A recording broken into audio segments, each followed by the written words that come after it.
Hi, College and Career Success. Welcome to week 2 of the semester. So we made it through the first week. That's usually the toughest part. Hopefully you're finding out how to navigate not only this class, but any other classes you're taking. I want to remind you that the Start Here folder is open all semester long. If you need to come back and reference anything that's here, the syllabus, this, of course, welcome video to see how things are aligned, just anything that might be helpful to you. I also want to point out that the student services reminder, you have this assignment due by the end of the semester. I know you have 15 more weeks. However, it will arrive sooner than anticipated. So take a look at my video, register for the workshop you want to attend, and then you'll eventually submit it there. All right, so let's go ahead and scroll down to week 2. So right now, the chapter 1 lecture video is being uploaded. This is one from my previous semester. A fresh one is going to be uploaded here in the next 10 minutes or so.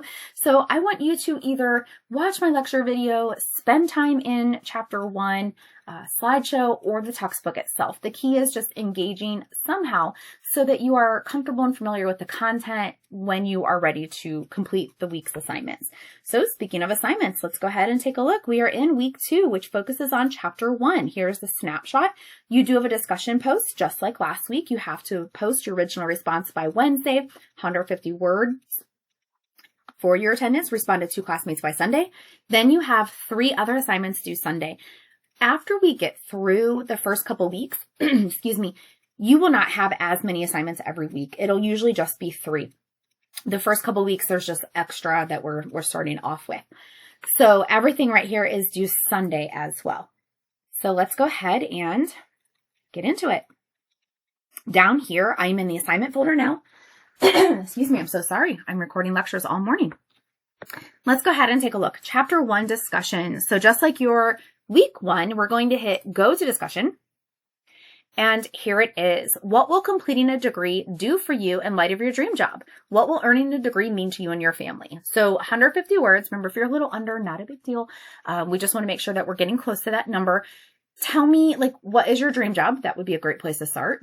I am going to school to get this degree to eventually land in this career. Now, again, if you are not decided yet, because we know we talked about this before, it's okay. You can still have it like a dream job in mind or a job you think you might like, or you can speak very generally and talk about just getting a degree in general. You don't necessarily have to name the degree. So what will that do for you? How will that impact you? How will it impact your family? Like either your current family, your future family, whatever direction you want to take that. So 150 words, original response by Wednesday. Remember, when you're ready, you click on the name of the discussion post and you hit start new thread.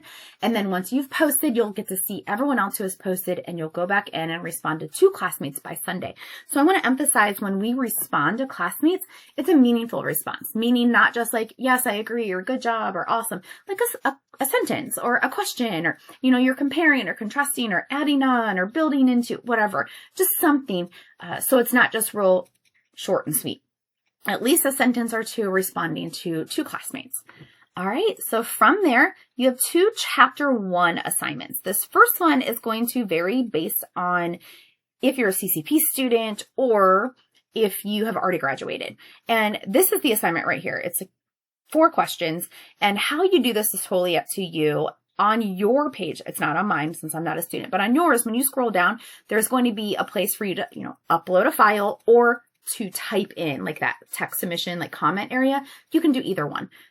Feel free to copy and paste all this into a Word document and then upload it, or just go into the comment area and type your responses. All right. So question 1, how far away do you want to live from your hometown? Will you be able to drive or fly? So if you're in high school, think about where you want to go to college and do you want to live close by? Do you want to go across the country? Drive or fly? If you are a traditional, like you already graduated high school, you are a college student, maybe how did you come about deciding to go to Sark State distance-wise? Is it because it's close to your house, or are you driving quite a bit, but you didn't mind because maybe the tuition was lower? Question 2, what extracurriculars are you interested in? What clubs, organizations, or sports will you continue? Now, obviously, if this is your end goal, like Sark State, you're not transferring, we do not have sports here, but we do have clubs. So you could always go to the Sark State homepage. I know I showed this in a welcome video, but if you go to the current students, and let's go ahead and go to student leadership and engagement.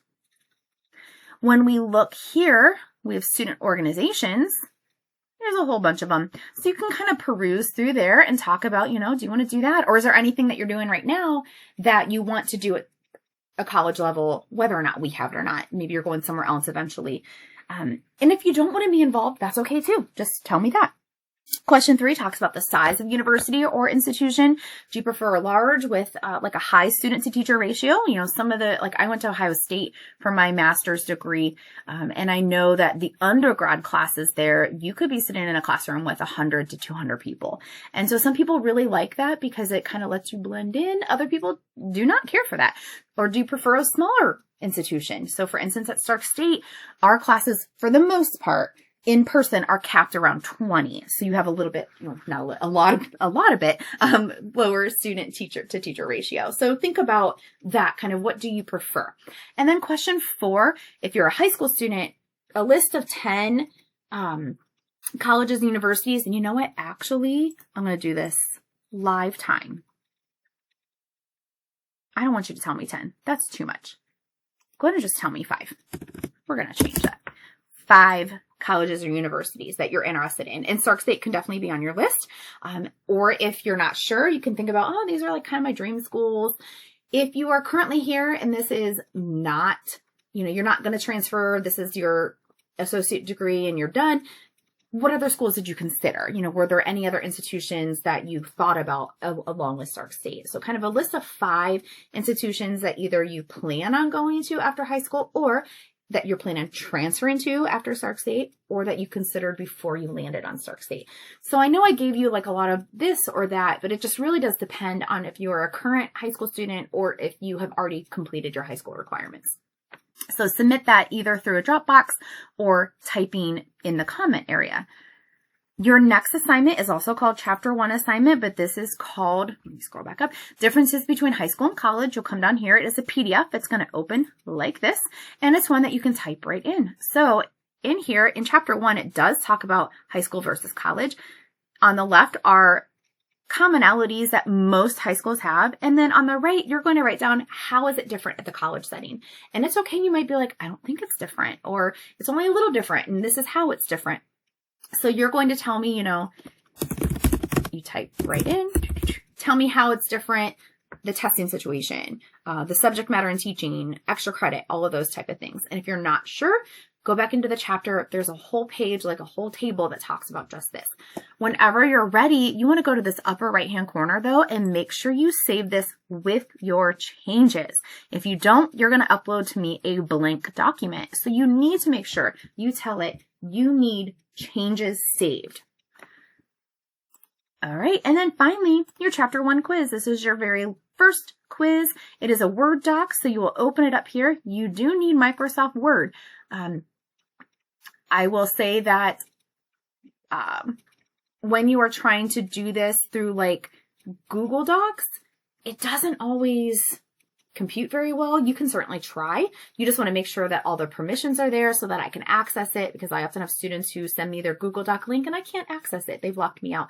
So just keep that in mind. And if I ever message and say, hey, I can't open this file, just know that you may have to download Microsoft Word. As a student, you get Microsoft Office Suite for free. So the financial should not be a barrier. You do have that for free.